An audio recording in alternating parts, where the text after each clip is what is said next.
Let us pray. O God, take my lips and speak through them. Take our minds and think through them.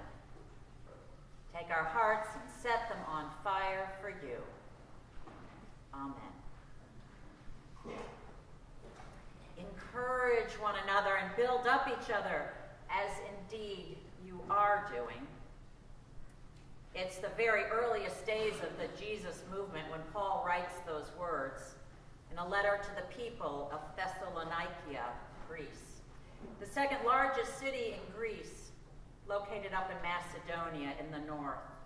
The letter was probably written about the year 50, so this first letter to the Thessalonians, from which Carol read, is the very earliest scrap of information we have. It was written years before anything else in the New Testament, written before Matthew, Mark, Luke, or John, before any of the other epistles, those letters collected in the New Testament. This is our first glimpse into what was happening not long after Jesus died. The crucifixion was just a little bit more distant to them than 9/11 is to us. But unlike our memories of 9/11, seared through TV images and widespread coverage, and perhaps some of you were there, the people of Thessalonica had never seen pictures of Jesus. They never heard his face. They had never read anything about him. They had only heard about him from Paul. And Paul himself had not known Jesus personally, never been a disciple. But still, something that Paul said, the way he said it, and most powerful, the way he seemed to be as a person, had made them stop and listen. Now, some of them were probably Jews from the synagogue where Paul had first come when he went to Thessalonica. Others were Greeks whom today we might call pagans, worshiping a variety of gods from their culture. I tend to think of all these assorted followers as not that different from us gathered here today, and I mean that in the best way. Some of them, you see, had been raised learning about Hebrew scriptures, so they knew the old stories, the metaphors from the Bible that Paul tended to pull upon, like God liberating the slaves from Egypt, led out by Moses. Others did not have that background, and many coming now into churches these days don't. But these others brought another important perspective. For example, they may have appreciated deeply the mystery of plants growing from seeds each spring, the stunning beauty of sun flashing against the sea, the miracle of a baby being born. It made them think that there must be something else at work beyond what they could see. And each of them deep down, I would guess, wondered all of our questions too. Is love really stronger than hate? What happens after I die? Why do we suffer? They were asking that question that Albert Einstein later came to call the most important question of all: is the universe a friendly place?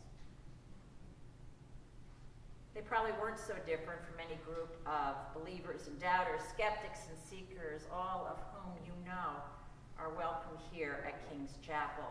For any of us, as for all of them, we glimpse something that seems like a truth. Our hearts are quickened, but then questions nibble around at the edges of the thing we thought we had been so sure about. That's what's happening for the Thessalonians. Paul had been to their city and stayed with them for a while, brought a sense of peace. There was a new sense of community, a joy for life, but now he's left. And it hasn't been easy since then to keep on with that way of life that Paul had talked about, caring for each other, being patient and forgiving, remaining hopeful about the future, plus others all around them think they're nuts, and they're not shy about saying so. It happens today, too. Well, word gets back to Paul, who writes them a letter answering questions and encouraging them. What he knows is most important is that none of them try to keep on alone. They need one another, as we all do, like any ember in a fire. Isolated, it will turn cold, but with others it can blaze and warm the whole room. So Paul writes, therefore encourage one another and build up each other, as indeed you are doing.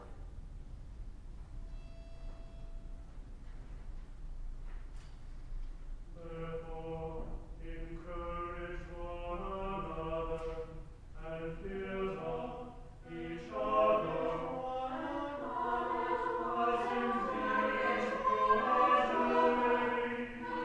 another, as indeed you are doing. As indeed you are doing.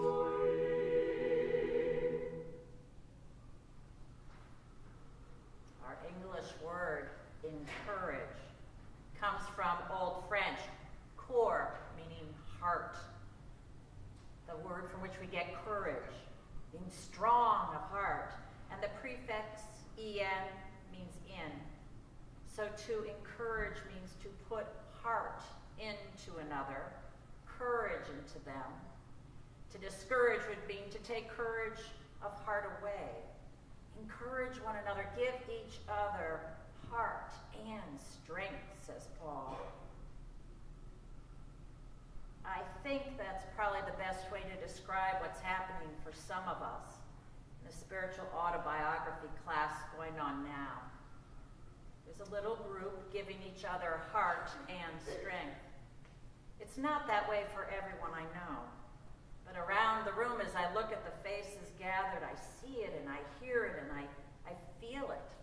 The power of encouraging one another, of having someone else sit alongside you and really hear you, and then honor you and what you've said. Not so much in words always, but in their understanding and acceptance. Just their presence with you, it encourages you. Carl Scoville, our minister emeritus, created the spiritual autobiography class while here, and he taught it many times every 2 to 3 years. Some of you took it with him, perhaps more than once, because of course, our spiritual journeys keep on happening. They don't stop. There is more when the time is right for us to discover upon reflection about where the sacred has been alongside us, maybe where we've been feeling nudged to go next by a spirit of love. I hope to offer a taste of the spiritual autobiography experience to anyone who comes to our retreat the weekend of Martin Luther King weekend at the Benedictine Abbey in Cohasset. That weekend, as our group is doing now, and as Carl led it, there'll be just a gentle question or two asked, just a prompt, perhaps about childhood or an important person to you. And then if you want, you write. Wide open, always your choice. For those who do participate, the discoveries seem to come, it turns out, not just in the brief writing we do and the things that spill out on paper from our minds and hearts. That is powerful, for how often do any of us really stop to let ourselves recall little pieces of our past through what might be called a spiritual lens?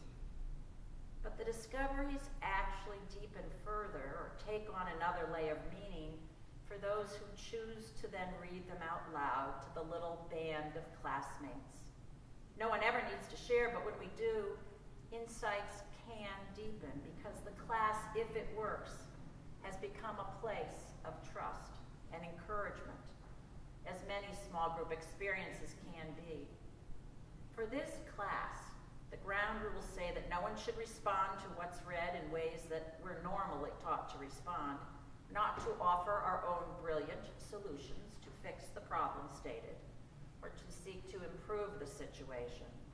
There's no evaluation, no critique, and oddly, in this world that teaches us to always speak up and contribute our own thoughts to add value, we learn in this class that the most generous thing we can do is listen without any judgment. We listen to the other's journey, assuming that through their journey we can learn about our own. The job of us sitting there gathered is to be present, hearing what's offered. We want to support you and encourage you. For when any of us is accepted and loved, don't you feel profoundly encouraged? When are the times that you have been held and encouraged by a community or by a dear friend? What did they do that fed your soul, that gave you heart, that encouraged you?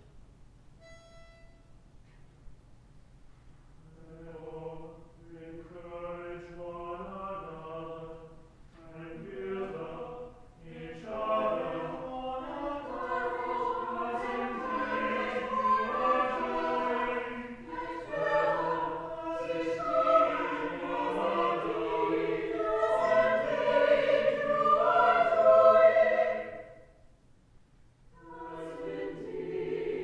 you are doing,